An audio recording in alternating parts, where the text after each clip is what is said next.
Halo teman-teman, kembali lagi di Keset Politik. Apa kabarnya? Saya doakan semoga selalu dalam keadaan sehat walafiat. Amin ya robbal alamin. Teman-teman, ada yang aneh tapi nyata di negeri tercinta kita ini. Banyak yang bilang RUU perampasan aset itu adalah senjata ampuh untuk menghilangkan koruptor dari bumi Indonesia. Tapi kenapa sampai bertahun-tahun lamanya undang-undang ini belum disahkan? Ya udah, tanpa berlama-lama, yuk kita simak penjelasannya. Tapi jangan lupa subscribe channel milik rakyat kecil ini, Keset Politik.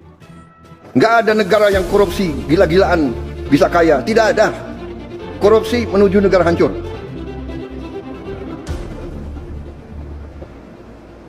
Saya tidak akan mundur menghadapi koruptor. Saya tidak akan mundur menghadapi koruptor. Presiden Prabowo sudah tegas bilang kalau kebocoran uang negara harus di-stop. Tapi kenapa RUU perampasan aset yang katanya bisa memiskinkan koruptor seketika sampai sekarang belum sah juga? Di satu sisi, banyak yang curiga ada pihak-pihak yang ketakutan kekayaannya diperiksa. Tapi di sisi lain, para ahli hukum juga mengingatkan kalau aturan ini dibuat asal-asalan, bisa-bisa malah disalahgunakan untuk merampas harta warga biasa yang nggak bersalah. Nah, menurut kalian, mana yang lebih penting? Segera sahkan biar koruptor cepat miskin, atau tunda dulu sampai pasalnya benar-benar aman biar nggak salah sasaran? Tulis argumen kalian di bawah, mari kita debat sehat. Teman-teman semua, sebelum kita bongkar lebih dalam, saya mau mengajak kalian yang menonton video ini, baik yang ada di gang-gang sempit perkotaan sampai yang ada di pelosok pedesaan, mari kita rapatkan barisan di kanal Kesatuan Politik ini. Wadah ini sengaja dibuat sebagai ruang suara bagi kita rakyat kecil yang sudah lelah ditindas oleh keserakahan para mafia dan oknum pejabat korup. Di sini, kita tidak hanya belajar melek politik, tapi kita juga berkomitmen untuk bersatu membela dan menjaga para pejabat bersih yang tulus bekerja untuk rakyat. Karena kita tahu, orang jujur di negeri ini pasti akan selalu dihujani fitnah dan serangan dari segala arah. Mereka butuh kita sebagai perisainya. Jadi, demi menjaga perjuangan ini agar tetap hidup, silahkan tekan tombol like, subscribe, dan bagikan video ini ke grup-grup WhatsApp keluarga atau teman kalian sekarang juga. Jangan biarkan suara kita tenggelam. Dan sebelum kita masuk ke pembahasan pertama tentang drama di balik layar Senayan, saya ingin tahu seberapa luas gerakan persatuan kita hari ini. Tolong tulis di kolom komentar, dari kota atau desa mana kalian sedang menonton video ini. Mari kita tunjukkan kalau rakyat kecil dari seluruh pelosok Indonesia siap bersatu dan menonton perjuangan ini sampai akhir. Mari kita langsung masuk ke pusaran drama yang terjadi di balik tembok megah Senayan. Teman-teman Keset Politik, jangan mau kita diadu domba dan dipecah belah oleh kepentingan sepihak. Kalau kita mau negara ini bersih, kunci utamanya cuma satu, sahkan RUU perampasan aset sekarang juga. Ini adalah jalan paling ampuh untuk memiskinkan para pencuri uang rakyat sampai ke akar-akarnya. Teman-teman, silakan tulis dukungan kalian sekarang juga di kolom komentar. Banyak dari kita yang bertanya-tanya, jika Presiden Prabowo sudah berulang kali berteriak lantang ingin menyetop kebocoran anggaran negara, lalu kenapa rancangan undang-undang yang satu ini seperti sengaja diendapkan di dalam laci kekuasaan? Jalannya lambat sekali, berputar-putar seperti komedi putar yang tidak ada ujungnya. Bagi kita rakyat kecil, logikanya sangat sederhana. Jika ada aturan yang jelas-jelas bisa menyelamatkan uang rakyat, kenapa tidak langsung diketok palu saja?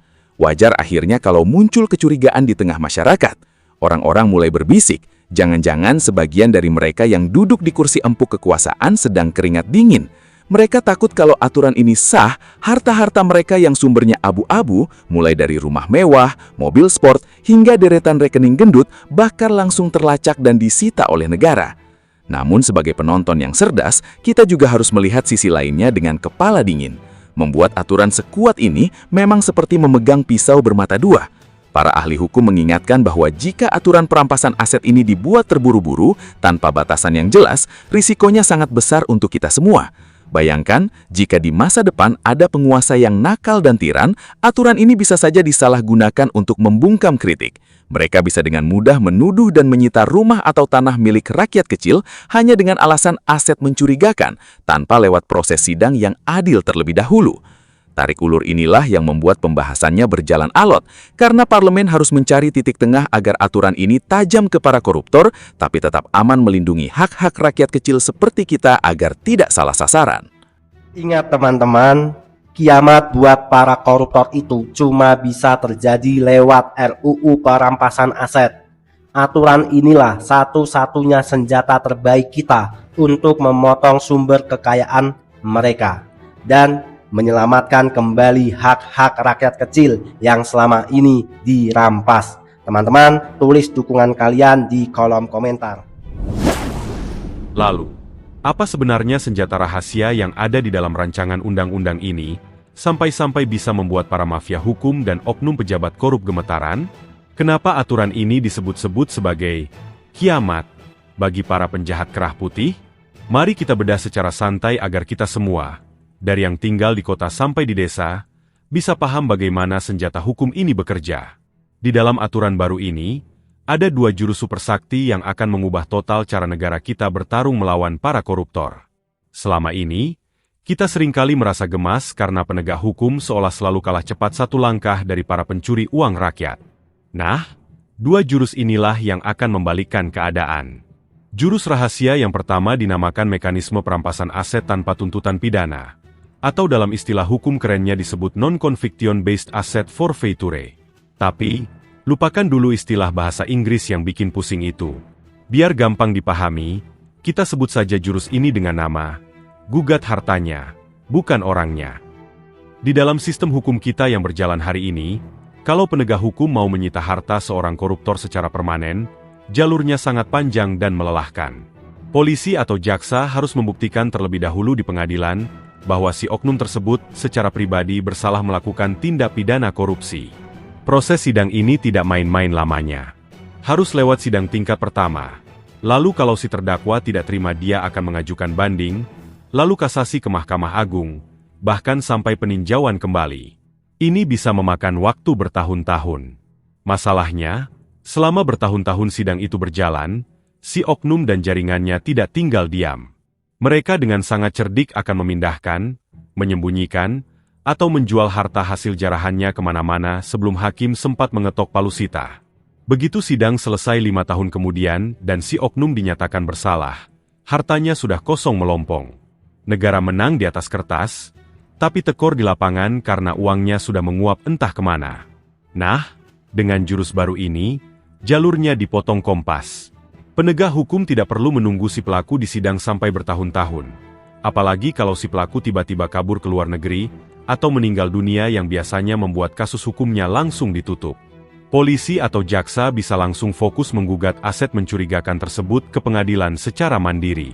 Begitu pengadilan melihat ada aset yang tidak wajar, negara bisa langsung mengunci dan menyita aset itu dengan cepat. Orangnya mau lari ke ujung dunia pun silakan. Yang penting sumber kekuatannya, yaitu tumpukan uang dan hartanya, sudah diamankan oleh negara. Kemudian, masuk ke jurus rahasia yang kedua, yaitu pembuktian terbalik.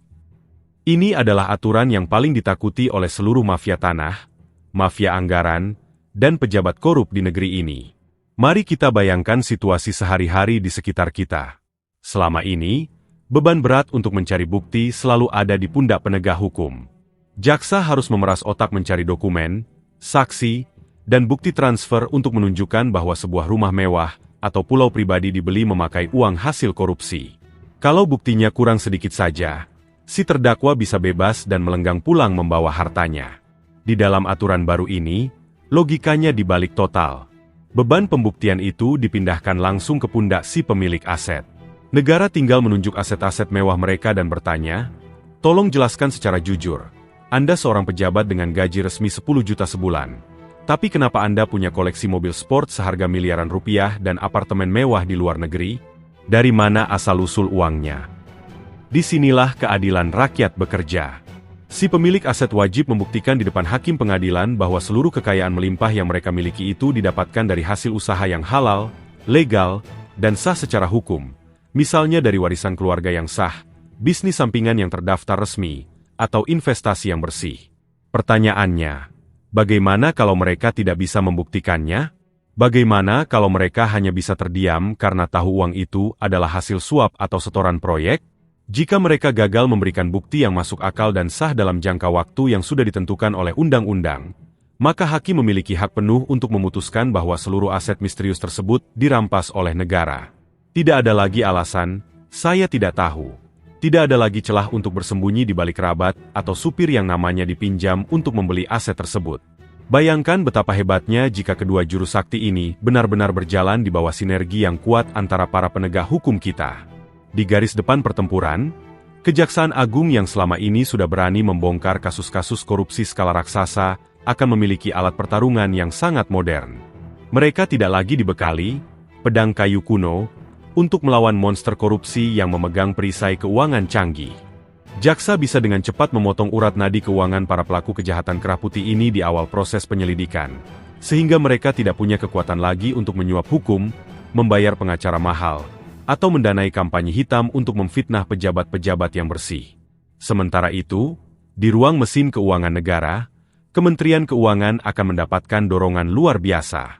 Setiap rupiah dari aset haram yang berhasil dilacak oleh kejaksaan akan dikelola dengan transparan, dilelang, dan langsung dimasukkan kembali ke kas negara sebagai penerimaan negara bukan pajak.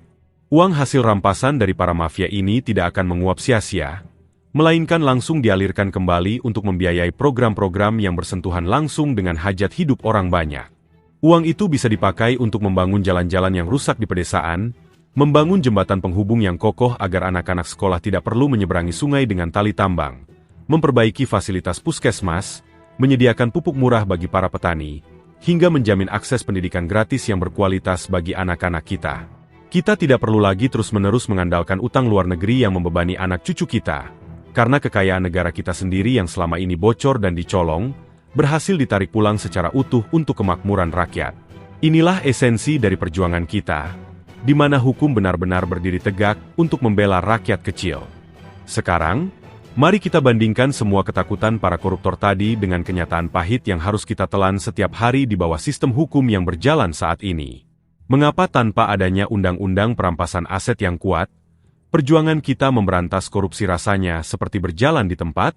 Mengapa para mafia anggaran dan oknum pejabat nakal itu masih bisa tidur nyenyak, bahkan tetap dihormati di lingkungan sosial mereka? Jawabannya adalah karena hukum kita yang sekarang ini masih memiliki celah selebar gerbang samudera yang sangat mudah dimanfaatkan oleh mereka yang punya banyak uang. Di bawah sistem hukum konvensional yang kita pakai hari ini, fokus utama aparat penegak hukum adalah menghukum fisik si pelaku, alias memasukkan orangnya ke dalam sel penjara. Pendekatan ini memang sekilas terdengar adil. Kita melihat mereka memakai rompi oranye, disidang, lalu dijatuhi hukuman penjara 5, 10, atau 15 tahun. Tetapi, mari kita berpikir secara logis sebagai rakyat kecil yang menggunakan akal sehat. Apakah hukuman penjara itu benar-benar membuat mereka jera? Bagi seorang penjahat kerah putih yang sudah terbiasa mengelola uang miliaran hingga triliun rupiah, kehilangan kebebasan fisik selama beberapa tahun seringkali hanyalah sebuah risiko bisnis yang sudah mereka kalkulasikan sejak awal. Mengapa demikian? Karena mereka tahu, selama mereka di dalam penjara, gunung kekayaan yang mereka kumpulkan dari hasil keringat rakyat tetap aman tidak tersentuh di luar sana. Bahkan, sudah menjadi rahasia umum di tengah masyarakat kita bahwa dengan kekuatan uang yang masih mereka miliki, para narapidana kasus korupsi ini diduga masih bisa membeli fasilitas-fasilitas mewah di dalam lembaga pemasyarakatan. Mereka tidak hidup menderita seperti maling ayam yang harus tidur berdesakan di lantai semen yang dingin. Di dalam sel yang nyaman, mereka masih bisa mengontrol bisnisnya, menjaga jaringannya, dan mengendalikan kekuatan politiknya dari balik jeruji besi. Begitu masa hukumannya selesai, yang seringkali mendapat potongan remisi di hari-hari besar, mereka akan melenggang keluar dengan kepala tegak, disambut oleh keluarga dan kerabatnya, lalu kembali hidup mewah sebagai miliarder baru yang dihormati. Sementara kita, rakyat kecil yang setiap hari memeras keringat di bawah terik matahari, harus hidup hemat, menanggung kenaikan harga kebutuhan pokok, dan gigit jari melihat fasilitas publik yang rusak tanpa pernah diperbaiki karena anggarannya sudah habis dicolong. Sungguh sebuah ketidakadilan yang sangat nyata dan menyakitkan hati. Celah hukum ini menjadi semakin mengerikan ketika kita melihat bagaimana para koruptor ini mengamankan harta jarahannya selama proses hukum berjalan. Kita tahu bahwa proses pengadilan kasus korupsi di Indonesia itu memakan waktu yang sangat lama. Dari tahap penyidikan di kepolisian atau kejaksaan, masuk ke sidang pengadilan negeri, lalu naik ke tahap banding jika si terdakwa merasa tidak puas, berlanjut ke tahap kasasi di Mahkamah Agung, hingga pengajuan peninjauan kembali. Seluruh rangkaian drama persidangan ini bisa memakan waktu 3, 5, bahkan 10 tahun lamanya. Selama bertahun-tahun masa tunggu persidangan tersebut, para koruptor ini tidak tinggal diam menunggu nasib. Mereka akan menyewa pengacara-pengacara paling mahal dan akuntan-akuntan paling jenius untuk menyelamatkan harta mereka. Caranya sangat rapi dan licin. Mereka akan mengalirkan uang tunai tersebut ke luar negeri melewati batas-batas hukum negara kita, menyembunyikannya di bank-bank internasional yang memiliki aturan kerahasiaan sangat ketat, atau mengubah bentuk kekayaan tersebut menjadi aset digital seperti mata uang kripto yang sangat sulit dilacak oleh teknologi biasa. Tidak hanya itu, mereka juga sering menggunakan modus operandi yang sangat klasik namun efektif, yaitu menyamarkan kepemilikan aset. Mereka membeli tanah, mendirikan bangunan megah, atau membeli saham perusahaan besar dengan menggunakan nama orang lain, mulai dari supir pribadi, asisten rumah tangga, kerabat jauh, hingga mendirikan yayasan-yayasan palsu yang seolah-olah bergerak di bidang sosial. Begitu proses persidangan yang melelahkan itu akhirnya selesai setelah bertahun-tahun, dan hakim akhirnya mengetok palu yang menyatakan si pelaku bersalah serta memerintahkan penyitaan harta. Apa yang terjadi? Para jaksa di lapangan seringkali harus gigit jari, karena aset yang tadinya bernilai triliunan rupiah kini sudah kosong melompong. Hartanya sudah beralih kepemilikan kepada pihak ketiga yang mengaku tidak tahu apa-apa, atau sudah terkunci rapat di dalam labirin hukum internasional yang rumit di negara-negara surga pajak. Jaksa kita memang menang di atas kertas, tetapi negara kita tetap kalah secara finansial. Uang rakyat yang hilang tetap tidak pernah bisa ditarik kembali untuk membangun negeri.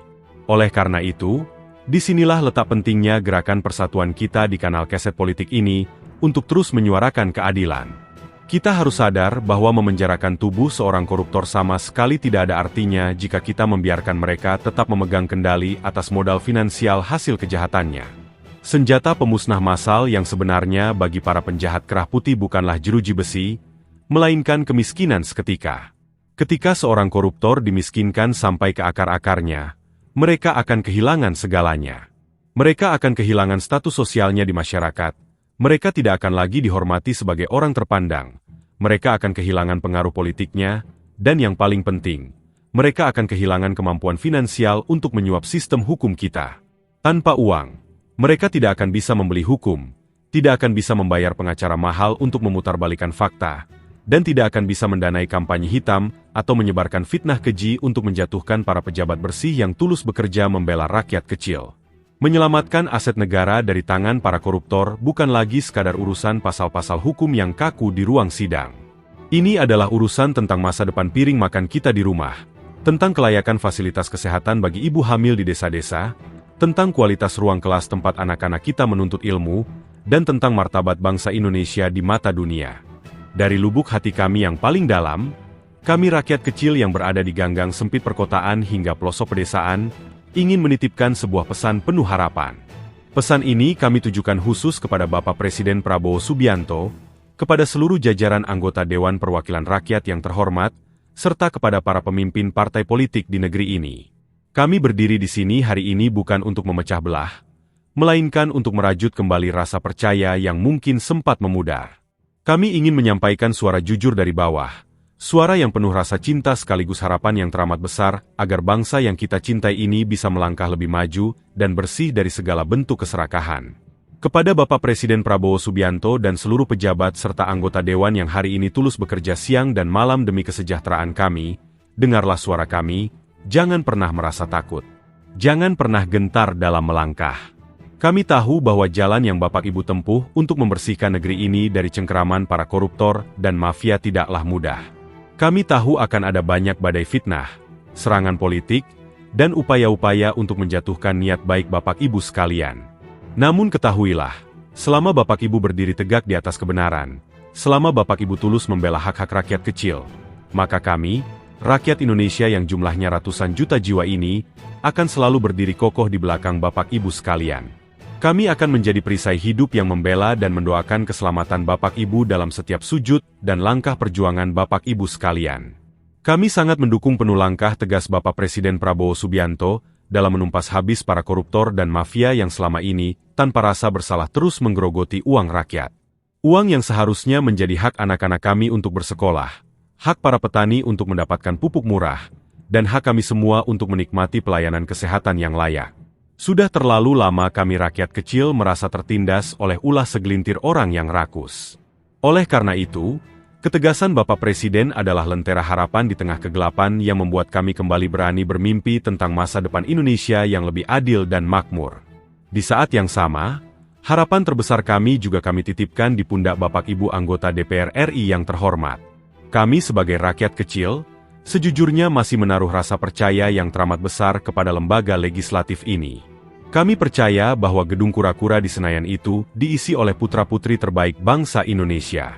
Orang-orang hebat yang memiliki kecerdasan, integritas tinggi, serta moral yang mulia. Kalian dipilih langsung oleh tangan-tangan rakyat kecil dengan satu harapan, agar kalian bisa menjadi penyambung lidah kami, menjadi wakil yang terhormat yang selalu berdiri paling depan untuk membela kepentingan kami. Kami sangat mencintai DPR. Namun, DPR yang kami cintai adalah dewan yang jujur, bersih, dan berwibawa, yang selalu mendengarkan keluh kesah rakyatnya, bukan dewan yang sibuk dengan kepentingan kelompoknya sendiri. Oleh karena itu, kami sangat berharap Bapak Ibu anggota dewan yang terhormat dapat segera menepati janji sucinya kepada rakyat. Salah satu bukti nyata yang sangat kami nantikan hari ini adalah keberanian dan ketulusan Bapak Ibu sekalian untuk segera merancang, membahas, dan mengesahkan RUU perampasan aset tanpa ada tawar-menawar lagi. Aturan ini bukan sekadar lembaran kertas hukum, melainkan sebuah komitmen moral yang akan membuktikan kepada seluruh dunia bahwa para wakil rakyat di Indonesia benar-benar berpihak kepada keadilan dan kesejahteraan rakyatnya sendiri.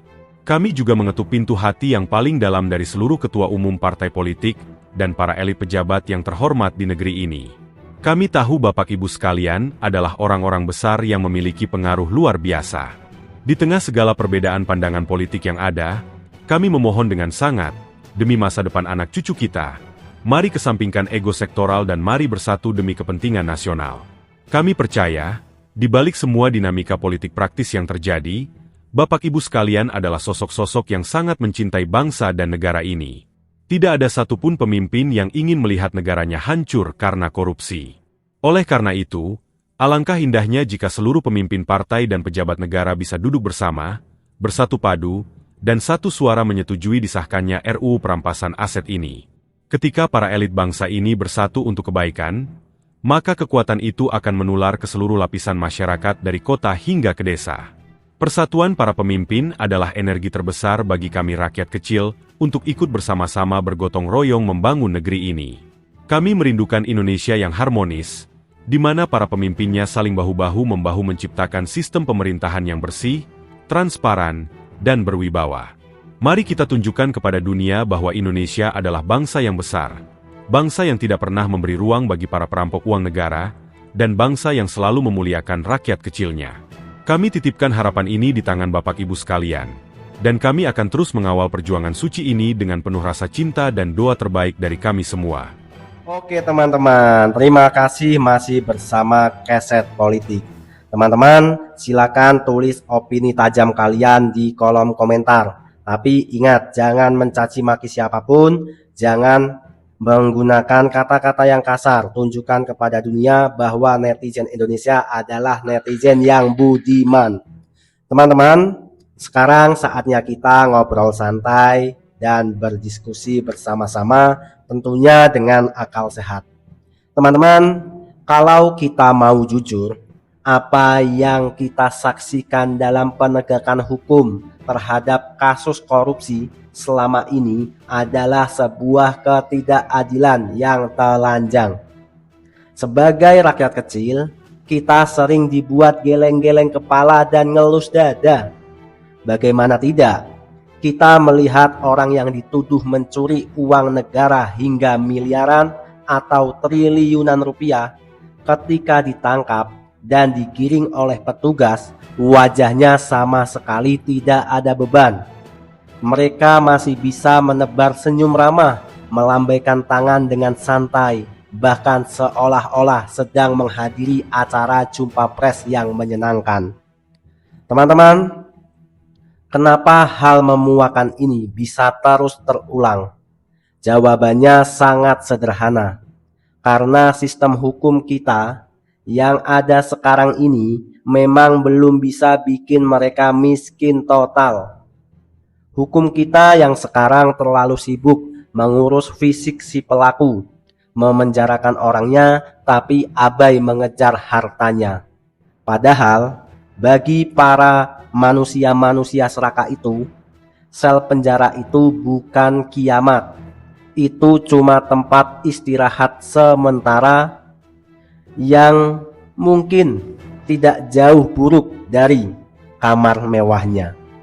Teman-teman, mereka tahu proses sidang dari tingkat pertama sampai putusan akhir di Mahkamah Agung itu butuh waktu bertahun-tahun. Selama waktu yang lama itulah, mereka yang punya banyak uang bisa menyewa pengacara dan akuntan paling pintar untuk menyembunyikan hartanya. Ada yang dikirim ke bank luar negeri, ada yang diubah menjadi uang digital, atau dibelikan aset mewah atas nama orang lain. Begitu hukuman ketok palu dijatuhkan, hartanya sudah aman tersimpan. Di dalam penjara, mereka masih bisa hidup nyaman berkat kekuatan uangnya. Lalu teman-teman, begitu bebas, mereka keluar dan langsung kembali menikmati kekayaan 7 turunan hasil menjarah uang kita. Sementara kita, rakyat yang taat membayar pajak, harus menanggung fasilitas publik yang rusak dan jalanan yang berlubang karena anggarannya menguap entah kemana.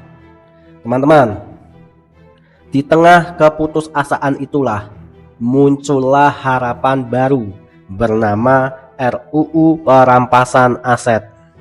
Bagi kita rakyat awam, aturan ini tidak perlu dijelaskan dengan istilah-istilah hukum yang bikin pusing. Intinya cuma 2 hal yang sederhana. Kejar hartanya tanpa perlu nunggu sidang orangnya selesai dan balikan beban pembuktiannya.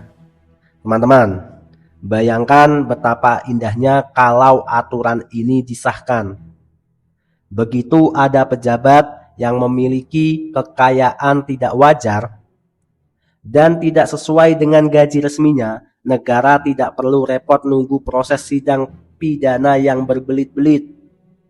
Negara tinggal panggil orangnya dan bilang, "Kamu punya gaji 10 juta sebulan, tapi kenapa rumahmu sangat mewah bak istana dan mobilmu miliaran? Tolong buktikan dari mana asal uangmu berasal."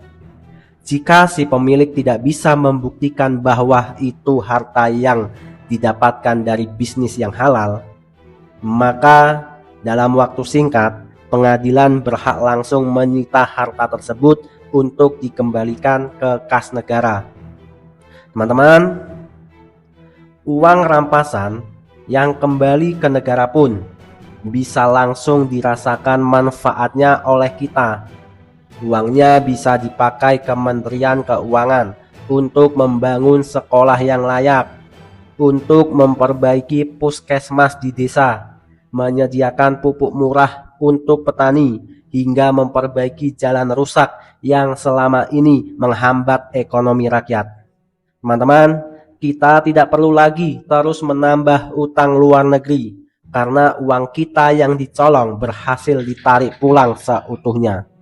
Teman-teman, namun disinilah letak ujian terbesarnya. Aturan yang begitu bagus dan sangat ditunggu oleh ratusan juta rakyat Indonesia ini, kenyataannya justru jalannya mirip siput di parlemen. Wajar jika muncul prasangka di tengah masyarakat bahwa ada sebagian elit yang sedang ketakutan. Ada ketakutan terselubung bahwa jika undang-undang ini beneran disahkan tanpa kompromi, kekayaan mereka sendiri yang bersumber dari wilayah abu-abu akan ikut terlacak dan disita. Teman-teman, meskipun kita paham ada argumen dari para ahli hukum bahwa aturan ini harus dirancang dengan sangat hati-hati agar tidak disalahgunakan oleh penguasa tiran di masa depan untuk menindas oposisi atau merampas harta warga biasa. Rakyat kecil sudah terlalu lelah dengan alasan penundaan. Kita butuh aksi nyata, bukan sekedar kompromi politik yang memperlemah isi undang-undang tersebut. Kita berharap teman-teman, semoga Bapak Ibu Dewan yang terhormat bisa membuktikan ucapannya bahwa mereka ada untuk rakyat, mereka adalah wakil rakyat. Kita mencintai mereka jika mereka bekerja dengan jujur, dengan integritas, dan mereka tulus ada untuk rakyat. Teman-teman, terima kasih sudah menyimak sejauh ini. Apabila ada kata-kata yang salah, saya mohon maaf. Sampai berjumpa di video selanjutnya. Jangan lupa bantu subscribe channel ini, Keset Politik, dan bagikan video ini agar gerakan kita semakin besar. Terima kasih teman-teman. Sampai berjumpa di video selanjutnya. Saya host Keset Politik undur diri. See you next time.